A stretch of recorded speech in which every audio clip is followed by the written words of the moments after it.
Students, তোমার আমি আজকে যে চ্যাপ্টারটা নিয়ে ডিল করব তার নাম হচ্ছে ট্রান্সলেশন। এই ট্রান্সলেশন চ্যাপ্টারটা কিন্তু সমস্ত ছেলে মেয়েদের ক্ষেত্রে অত্যন্ত ইম্পর্টেন্ট একটা চ্যাপ্টার। তুমি ধরো স্কুলে পড়ো, কলেজে বা ইউনিভার্সিটি, তোমার অথবা তুমি হয়তো পাস করে বেরিয়ে তোমার গেছো, তুমি কিন্তু আমাদের কম্পিটিটিভ পরীক্ষাতে আগে বসছো, আমাদের ডাব্লিউবিসিএস, পিএসসি, মিসলেনিয়াস, ক্লার্কশিপ। তাহলে দেখা যাচ্ছে যে ট্রান্সলেশনটা কিন্তু তোমাকে সমস্ত লেভেলে খুব প্রয়োজন। কারণ আমরা কিন্তু এই আমি এই প্রসঙ্গে তোমাদের আমি প্রায় 3-4টে ভিডিওকে পোস্ট করব। এই ভিডিওগুলোকে পোস্ট করার মানে প্রথমেই আমরা যেটা আজকে নিয়ে ডিল করব এবং ঠিক আমরা তার পর থেকে ঠিক আগে পরপর আমি আগে বলে যাব। তো দেখো হচ্ছে প্রথমে কিন্তু ট্রান্সলেশন তার আমাদের এটা কি, যে তুমি একটা বেঙ্গলি স্ট্রাকচারকে ইংলিশে তোমার নিয়ে আসবে। কীভাবে নিয়ে আসবে তার জন্য যা দরকার তা হচ্ছে মিনিমাম হচ্ছে গ্রামাটিক্যাল একটা সেন্স বা কনসেপ্ট, টেন্স, ক্লজ, ঠিক আছে, জিরান, পার্টিসিপেল, সেন্টেন্স হচ্ছে কনভার্সেন। বাক্য আমাদের কত প্রকারের হয়, সিম্পল, কমপ্লেক্স বা কম্পাউন্ড, অ্যাসার্টিভ, নেগেটিভ, ইন্টারোগেটিভ, এই সমস্ত বাক্য সম্পর্কে একটা ভালো ধারণা থাকা দরকার। আমি আজকে একটা ভাবনা নিয়ে তোমাদের এই ভিডিওটাকে পোস্ট করছি যে কিভাবে তোমরা চট করে শিখতে পারবে। ধরো যদি একটা বাক্যকে কি বলা যায়, হি প্লেজ যে ক্রিকেট, সে ক্রিকেট খেলে, এটা কি আমাদের হচ্ছে কোন form? Assertive. He does not play cricket, সে কিন্তু ক্রিকেট খেলে না। তুমি বাক্যটাকে যে নিয়ে আসছো, ডাজ হি প্লে ক্রিকেট, সে কি ক্রিকেট খেলে, বা does he not play cricket, সে কি ক্রিকেট খেলে না। তার মানে তুমি কিন্তু দেখো 4 ধরনের কিন্তু তোমার এখানে আমাদের স্ট্রাকচার কে শুনতে পেলে। সে গান করে, সি সিংস হচ্ছে well, she does not sing well, সে গান করে না। ডাজ সি সিং ওয়েল, সে কি গান করে? Does she not sing well, সে কি গান করে না। তাহলে তোমরা কিন্তু প্রথমে এই ধরনের স্ট্রাকচার নিয়ে কিন্তু প্রথমে প্র্যাকটিস করতে শুরু করো। ধরো সে খুব ভালো কবিতা লেখে, হি রাইটস পোয়েট্রি ওয়েল। তাহলে তুমি প্রথম থেকে ভাবনাটাকে শুরু করো, তোমার অ্যাসার্টিভ, নেগেটিভ, ইন্টারোগেটিভ, এইটাকে তুমি কি করে এই স্ট্রাকচারগুলোকে ফর্ম করবে। তাহলে কি, সে ভালো কবিতা লেখে, হি রাইটস পোয়েট্রি ওয়েল। তুমি ভাবো এবারে, হি does not right poetry well, does he write poetry well, does he not right poetry well. তুমি তাহলে 4টে ফর্ম কিন্তু একসঙ্গে ভাবনা জায়গাটাকে পাচ্ছ। আমি তোমাদেরকে কিন্তু জাস্ট টেকনিক্যাল ফর্মগুলোকে বলছি কিভাবে তোমরা বাক্যগুলোকে ভাবনাটা শুরু করতে পারবে।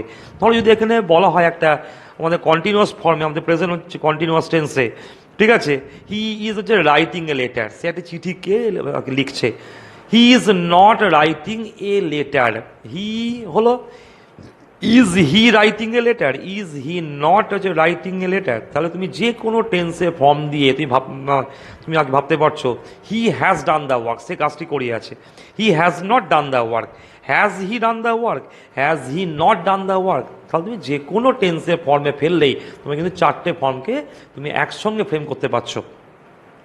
এবার দেখো, এই যে নট ফর্মটা যে আমি তোমাদেরকে আর কি বলছি, এটাই আমাদেরকে খুব ভালো করে মনে রাখতে হবে যে নটটা কিন্তু বেসিক্যালি কোশ্চেন মানে করার সময় কিন্তু আমাদের প্রোনাউনের ডান দিকে হয়, বাট নাউনের বাঁ দিকে হয়। আচ্ছা, নাউনের বাঁ দিকে তোমার কী করে কি বসবে? ধরো রাম ইজ তো রাইটিং অ্যান এসে হলো, তুমি এবার কি মানে কি করছো, ওই একই নিয়মে Ram is not writing an essay, ঠিক আছে। Is Ram writing an essay, তুমি এবার কিন্তু 4 নম্বর ফর্মে আগে চলে আসছো, is Ram not writing an essay. এই বাক্যটা কিন্তু ভুল হয়ে গেল। এই বাক্যটা কিন্তু প্রোনাউনে তোমাদেরকে আমি বলেছিলাম, is he not writing an essay, এটা কিন্তু ঠিক বাক্য। বাট নাউনের ক্ষেত্রে কি হবে, isn't, but or is not Ram writing an essay.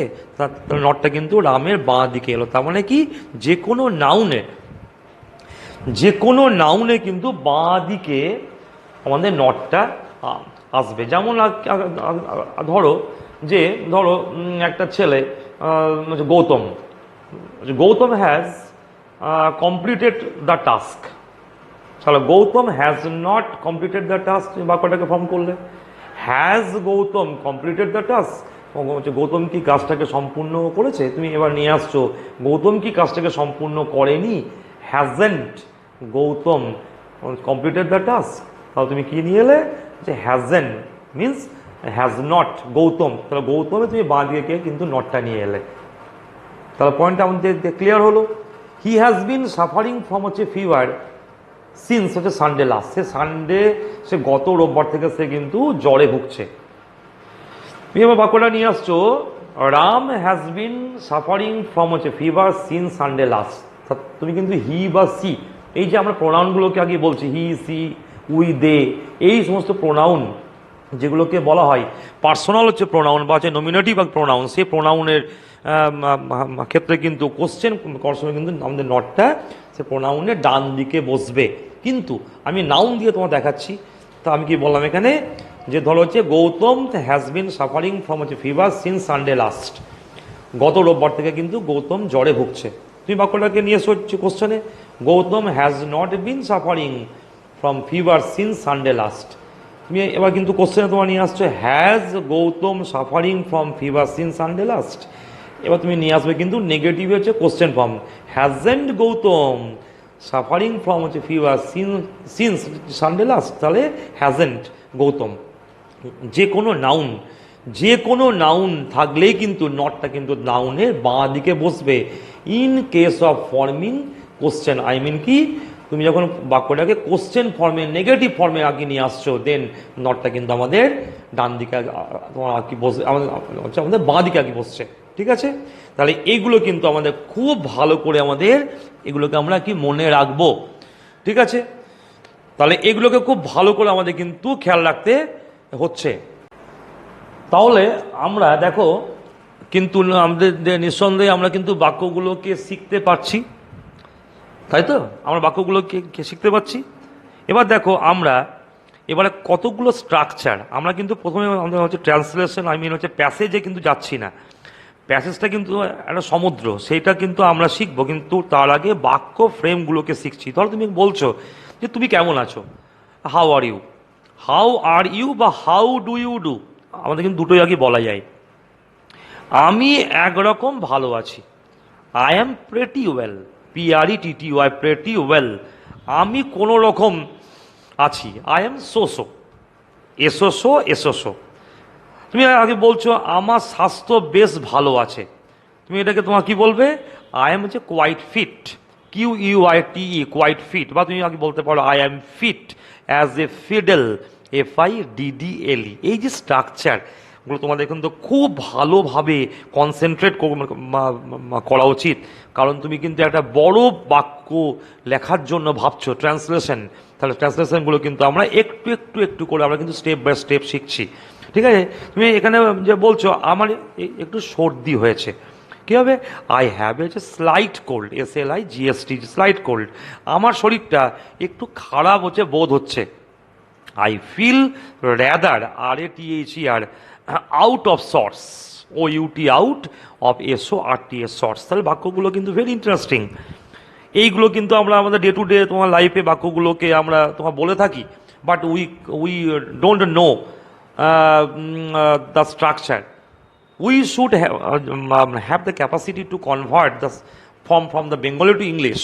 তাহলে আমরা কিন্তু এইভাবে কিন্তু স্টেপ বাই স্টেপ বাক্যগুলোকে শিখতে পারবো। তুমি আগে বলছো আমার পেটটা কামড়াচ্ছে, কি হবে, I have a gripping GRIPPING pain in the stomach, তাহলে gripping pain in the stomach STOMACK, আমার বড্ড মাথা ধরেছে, তুমি বাক্যটাকে করতেই তোমার পারবে, I have a bad BAD headache HEADACHE।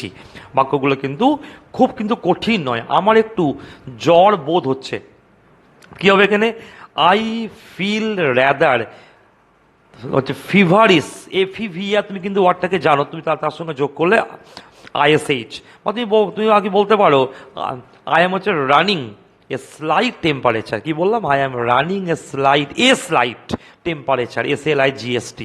ঠিক আছে, ভেরি ইন্টারেস্টিং। বাক্যগুলোকে নিশ্চয়ই তোমার বুঝতে পারছো, এই বাক্যগুলোকে যখনই তোমরা বুঝতে পারছো তাহলে তুমি কিন্তু একটা শক্তি পাচ্ছ মনের মধ্যে যে তুমি নিশ্চয়ই বাক্য ফ্রেম করতে পারবে।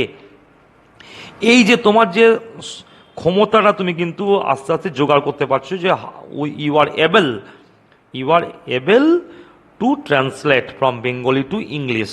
ধরো যদি আমি এখানে বলি আমার গা বমি বমি করছে, কি হবে? আই ফিল সিক, অর হচ্ছে স্কোয়ামিস, SQUEAMISH।